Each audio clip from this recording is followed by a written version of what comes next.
Umufara siguruke wani ugoka waguye ugwito kudo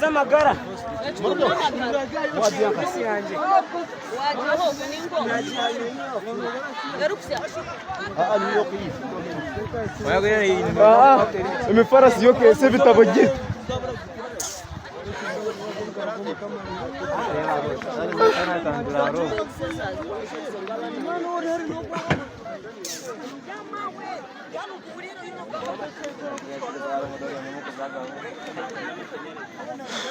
agana amashanyarazi agogo tebaguye mboga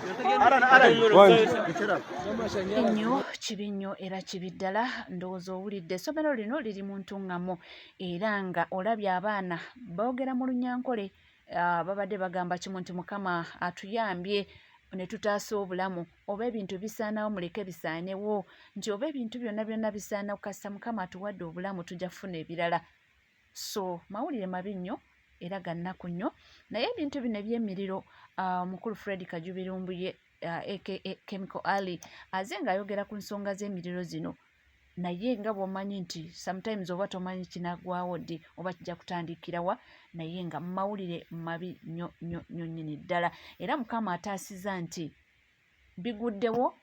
abaana buno bubadde bwa kiro naye babadde tebaniibaka abamu sinakindi babadde nga bakyali mu Demetrius sorry babadde bakyali muki mu zipleps so ebyo bye bituuseewo ntuŋŋamo eriri mu ntuŋŋamo ery'essomero naye Mukama mulungi tetunawulirayoko ekizibu kyonna essomero baluyita Lubaale Senior Secondary School Mukama ataasiza tetunawulirayoko kintu kyonna nti oba waliwo omwana afiiriddemu naye nga byonna tujja kuba nga tukuwa updates zonna nga tuvuddeko munnange waliwo embiranye ziri wakati wa Honorable Ssemujju Nganda wamu ne Generali Salim Saleh era nga ebintu bingi waliwo ebbaluwa gye twalabyeko nga bagamba nti Salim Saleh yagiwandiise ng'awoninga omukulu Ssemujju Nganda naye Ssemujju Nganda avuddeyo agamba nti bamutiisatiisa okumutta ate era n'avaayo n'agamba nti bagambye nti bajja mutwala mu kooti agambye ekyo kirungi nnyo kubanga obujulizi abulina bibi kubanga Saleh kye yabadde agamba nti nze ndi mukulu nalinnya lye nga mugamba nti yali ssente za NADS nja kwebaza Katonda singa Salim Saleh tunasinkana mu kooti ngaga nti alina erinnya lye boonoonye ate okuva mu golodi w'e Congo okutuuka nga bamuwa ekyoja mu miro ogule ebyokulwanyisa ng'ali mu North ebyokwogera ku Saleh bingi mu kooti era nsaba Katonda nsaasire Saleh ampaabire naye oluvannyuma omwami gwe bayita Wambogo nabuuziza abali mu NRM ne baŋŋamba y'omu ku bavubuka abakola ne General Saleh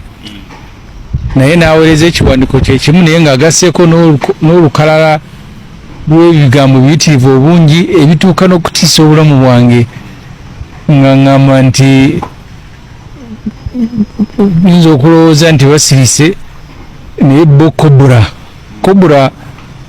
musoto omukambwe ennyo n'ebirala kakati okusooka njala abantu bategeere ku nnaku lwokubiri nali ku TV emu ne mbagamba nti Museveni bwe yali ayagala okusaanyawo ekitongole kya NADS yakeeranga kukivuma buli lunaku nakuddira abakozi baakyo n'abateeka mu kamera n'abavunaana obuli bw'enguzi n'olwayo tetumanyi be yali asingisiza musango bamala kivulubanya mu ttaka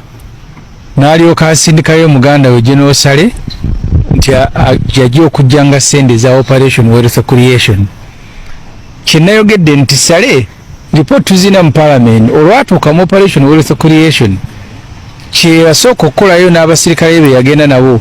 kwe kujjayo biliyoni 9.7 ne bazigulamu pick-up empya ne zirimu badereva amafuta okuzikanika era ekyo ky'ekyobugagga ekyokugaggawaza abantu Saleh kye yasooka okukola mu Operation Wealth Creation kugula ma pick-up n'awo abasirikale ate abantu abamu tebamanyi naye nze olw'okuba ndi w'amawulire mmanyi ebintu olumu bingi okusingako abantu abalala. Operation Wealth Creation yajjawo mu kiseera kya Mbabazi Museveni bamugamba nti Mbabazi yeegase ne General Tinyefuuza ebiseera ebyo nga Tinyefuuza amufukidde ekizibu nti beegasse bali mugenda nga bakuŋŋanya ba veteran batuuse okujjako Namundu kuba Museveni awulira Mundu gy'atya kwe kugamba muganda we Sale nti wali waŋŋambako bino ebya operation tukoze tutya ne bateekawo abasirikale mbu bakano ba general obajjukira ne babatwala Makerere bagenze basomesa bya bulimi. Museveni yomulama n'agamba mbwa akati mugambe nti operation evacuation tena kyekola beegabira boka ensigo kati mbateeredewo PDM. Bwe twamugambye ku by'emmwanyi nti Museveni va ku mmwanyi z'abantu n'agamba nti emmwanyi ze mulaba ensonga lwaki tweyongedde obusawo bwe tutunda obwa kilo 6 okuva ku busawo miliyoni 3 okutuuka ku miliyoni nga 7 olwokubanga ekitongole kya operation evacuation ekikulirwa muganda we Sale kikoze nnyo kati manye ekiruma Sale saawa zino kwe kugira abantu bwino nti actually tebana kibakola okujja kugenda okulyayo ensimbi kati kwe kundisatiza naye nze ndi musajja musiraamu ffe mu ddiini yaffe kasita obudde bukya ku makya tosuubira saawa za kyamisana kusangawo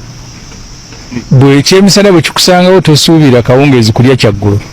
egyo bwe batyo omubaka Nabi Muhammad sallallahu bwe yatugamba twetegekera okufa kujja kibwatukira kujja tumanyi kati Sale oba Wambogo oba ani babaagala kunzita entuuka ejja kuba etuuse ate nabo bajja kunsanga yugo nagambye abanadde ku CBS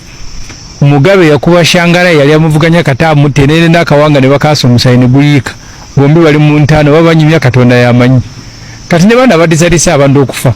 bwakuta wiki eno ate janga na yakusinkana simanyi omunya abasirikale abafudde wano ba general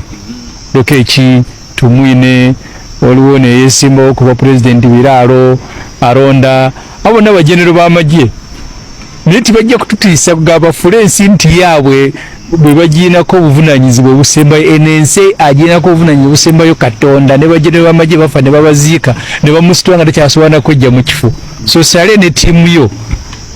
bwe muliva ku bulamu bw'abantu ne mugenda mutandika okukola bizinensi zammwe nga tubawummula ne bwe munaaba mukyayagala okukozesa ssente z'omusolo nze ekinnonze nga Ssemujju wa Parliament emirimu gyange ogumu ku gyo oversight kwe kulaba ssente z'omusolo zigenzeewa zikoze eki era buli wenzifefeta bwe nti n'empenja gye ziri mba nkola mulimu gwa ebyo byonna nga bigenda mu maaso era nga bagamba nti buli omu abaako ne muki ne muntu we gwawagira abawagizi ba General Salim Sale bavuddeyo era nabo ne bawoninga Honorable Ssemujju Nganda. Ssemujju Nganda toddangamu okuyisa erinnya lya General Salim Sale mu kamwako oli sirevoyo General Salim Sale tomuteeka nga bintu bya kisirunga ebyo wamumanyire bintu bya kisiru one mu parliament muyingirayo mutya kuba Ssemujju Nganda bw'ovaayo n'ogamba nti General Salim Sale yakwata senza nadizo obuwumbi 4 n'ajjako obuwumbi 91 n'agula pick-up ezo ziri ludda waziri wa General Sale zikola mirimu gya gavumenti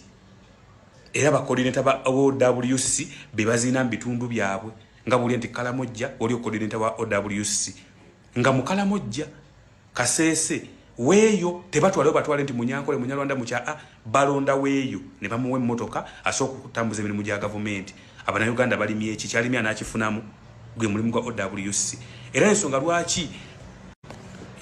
mukweta NADS mu mwaka gwa 2001 mpaka 2013 balaba nga amaanyi geyina matono kwe kugiteekako ekitongole kya OWC naye nga kiri wansi wa NADS nga kiri under NADS oba okitegeera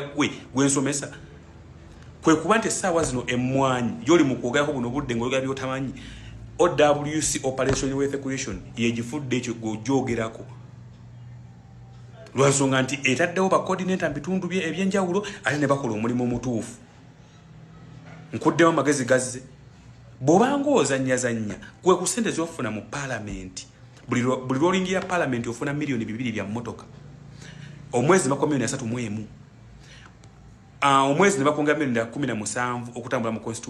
constituency zo ekitundu kyo kyotwala